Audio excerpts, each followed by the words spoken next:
पाकिस्तान तो कहे तो सही, चलो मैं मान सकता हूँ, लेकिन हिंदुस्तान के अपने लोग जो अपने मुसलमान भाई हैं वो जब ऐसी बातें करते हैं तो वो हैरानी होती है।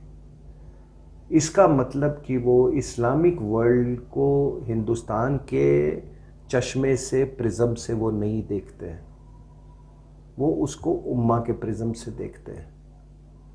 और क्योंकि वो मक्का मदीना के कस्टोडियन है, सऊदी अरेबिया है, लेकिन उनकी आस्था जो है वो सऊदी अरेबिया से अब धीरे धीरे हट रही है। और जो ये अरब वर्ल्ड में जो बदलाव जो आ रहे हैं वो अपने उनके हित में है। अब हुआ क्या कि पाकिस्तान में अब कुरैशी साहब ये 370 हटा, 370 हटा तो इनको बेचैनी सी हो गई। इन्होंने कहा कि सारे जो इस्लामिक वर्ल्ड है हमारे पक्ष में आ जाओ, एक मीटिंग करवाओ, ओआईसी की मीटिंग करवाओ।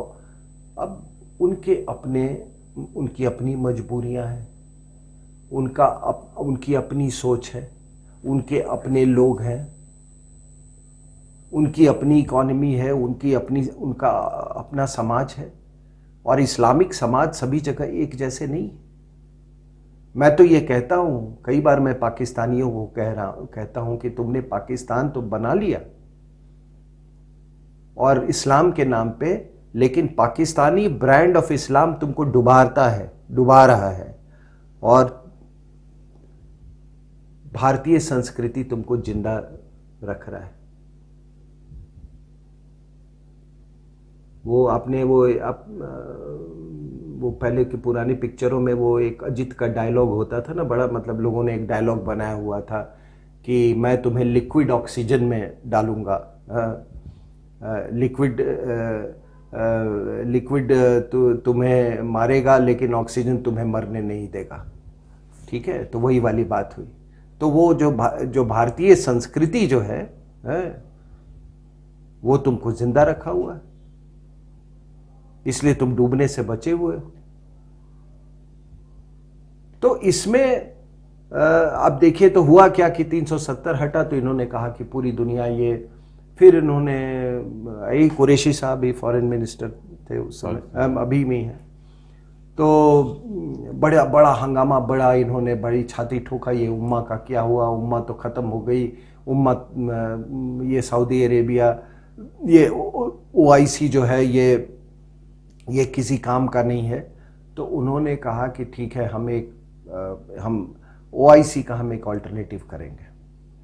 तो हम जो बाकी इस्लामिक देश जो हैं, जो इससे जो हमारे साथ आना चाहते हैं, उनका हम एक मीटिंग करवाएंगे। तो उन्हें कुआलालंपुर में, मलेशिया में, ये महातीर मोहम्मद और ये एर्दोगन जो है, इसको उन्होंने किया।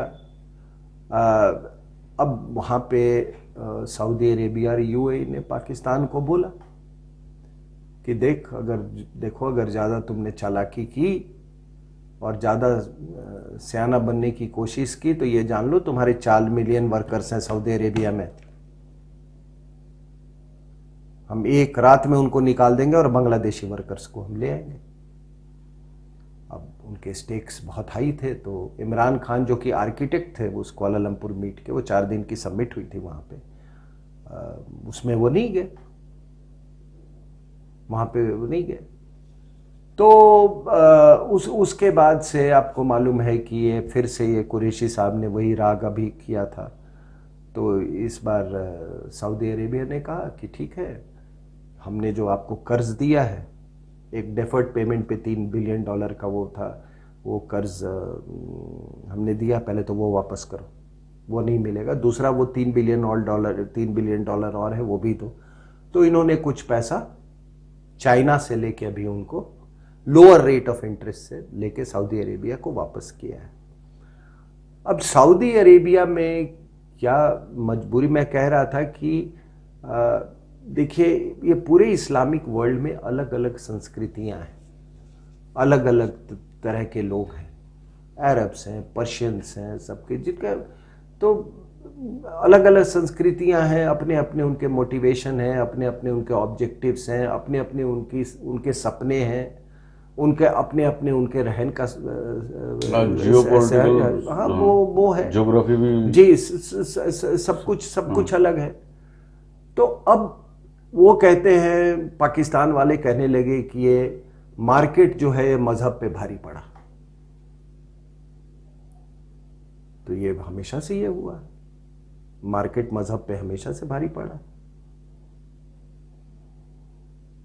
मैंने कहा तो आपको कि अगर पेट्रोल डॉलर नहीं होते तो आज ये रेडिकलाइजेशन भी नहीं होता। तो सही बात। ठीक है, तो ये सारा कुछ ये हो रहा है। अब ये एर्दोगन ये नया एक ये पहनता तो कोट टाई है, लेकिन ये फिर से वो ऑटोमन वाली जो वो कैलिफेट जी थी उसको स्थापित करने की कोशिश कर रहा है। अब साहब ये देखिए, अभी उसने वो हागिया सोफिया जो चर्च था, हज़ारों साल पुराना चर्च, उसको इसने कन्वर्ट किया। अभी इसमें वो पहले चर्च था, फिर म्यूज़ियम बना, फिर उसको मॉस्क बना दिया। दूसरा चर्च के साथ उसने ऐसा किया है, पूरा फंडामेंटलिस्ट इस्लाम की तरफ ले जा रहा है। और ये बड़ा देखिए एक बहुत इंपॉर्टेंट डेवलपमेंट है कि क्योंकि टर्की जो है वो इस्लामिक वर्ल्ड और वेस्टर्न वर्ल्ड के बीच में एक ब्रिज था, और इसीलिए उसको नाटो का मेंबर बनाया गया था। और आपको मालूम है ये अतातुर्क जो थे कि किस तरीके से उन्होंने वहाँ पर एक नई व्यवस्था लाई थी। लेकिन अब ये है कि मान लीजिए कि आज ये चर्च के बारे में, चर्च को मॉस्क में बनाया जा रहा है, अगर यही चीज़ यूरोप में होने लगे तो क्या होगा? असर तो होगा, आज नहीं तो कल होगा। यही चीज़ हिंदुस्तान में अगर होने लगे तो क्या होगा? तो आज क्यों नहीं ये जो हमारे लोग जो ये लिबरांडो और ये जो सेक्युलर लोग हैं वो क्यों नहीं जाके यहाँ के टर्की के एम्बेसी के सामने हाय हाय करते हैं? वो तो नहीं कर रहे हैं। अब हुआ क्या है कि अभी फिर कुरैशी साहब ने वो यही बात कही कि OIC कंट्रीज का कश्मीर पे ये ले आओ, फॉरेन मिनिस्टर्स कॉन्फ्रेंस ले आओ, बुलाओ। तो सऊदी अरेबिया ने नहीं, सऊदी अरेबिया अरब कंट्रीज ने मना कर दिया। तब उन्होंने कहा कि हम एक अल्टरनेट फोरम की, वही दोबारा इन्होंने बात की, यानी कि हम OIC को स्प्लिट कर देंगे। तब बताया आपको कि सऊदी अरेबिया ने ये सारा कुछ ये अपने लोन्स वापस। इसी बीच क्या हुआ कि UAE, यूनाइटेड अरब एमिरेट्स ने, आपको मालूम है कि वो इजराइल से डिप्लोमेटिक रिलेशंस स्थापित करने की उसने घोषणा की है। अब ये एक तरह से ये अनथिंकेबल है। पाकिस्तान और ये जो हमारे यहाँ जो मुसलमान जो हैं उनके लिए अनथिंकेबल है कि ऐसा कैसे हो गया। अब बात ये है कि उनकी जो समस्याएं हैं वो अलग है। उनकी समस्या कश्मीर नहीं है उनके लिए समस्या, वो पाकिस्तान के लिए हो सकती है समस्या, लेकिन Saudi Arabia, Arab world, UAE, मतलब इन लोगों के लिए कश्मीर समस्या नहीं है। उनकी समस्या है ईरान। उनकी समस्या है कि ईरान उनको, उनके एग्जिस्टेंस को थ्रेटन कर रहा है। लेबनान से, यमन से, सीरिया से, चारों तरफ से उसको घेर रखा है।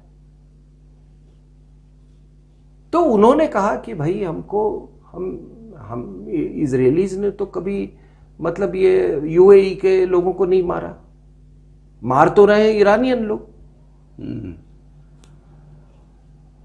तो उन्होंने कहा कि खतरा जो है हमको है, हम अपना ये समय आ गया है कि हम जियोपॉलिटिकल रियलिटीज को हम रिकॉग्नाइज करें। और इसमें क्या, जॉर्डन ने भी डिप्लोमेटिक रिलेशंस किए, इजिप्ट ने भी डिप्लोमेटिक, उन्होंने तो कई लड़ाइयां लड़ी। तो UAE ने ये अनाउंस कर दिया कि भाई हम अपने डिप्लोमेटिक रिलेशंस हम इसके साथ आए। दूसरी बात, मुझे ये नहीं हिंदुस्तान में आज तक समझ में आई कि ये मुसलमान और यहूदी की लड़ाई में आप मुसलमानों के साथ क्यों? मुसलमानों को वहां से भगाया किसने था? मदीना में कोई 3 जूइश ट्राइब थे, लोगों ने शरण दिया था मदीना में मुसलमानों को, और एक ट्राइब थी क्योनिका करके, वो ट्राइब थी, कुछ इस तरह से नाम था, उसको इन्होंने, जो होस्ट था जिसने शरण दिया उसी को वहां से भगा दिया, मार काट के भगा दिया उसे। तो ये जो यहूदियों और मुसलमानों के बीच में लड़ाई है, इस लड़ाई में हमारा क्या वास्ता? तो यहां के लोग जो है, ये मुसलमान भाई, ये क्यों पोजीशन ले रहे हैं अरब्स के लिए? तो ये पूरा रिकॉन्फ़िगरेशन हो रहा है वहां पर, रीएडजस्टमेंट्स हो रहे हैं, और होगा, क्योंकि इसमें कोई शक की बात नहीं कि इंडिया एक मार्केट है। अब या तो वो कह रहे भैया हम तुम्हारे कश्मीर से हमको क्या लेना, पहले बात कि हमारा इंटरेस्ट है इंडिया में, हमको ऑयल के लिए मार्केट चाहिए, जो भी हो।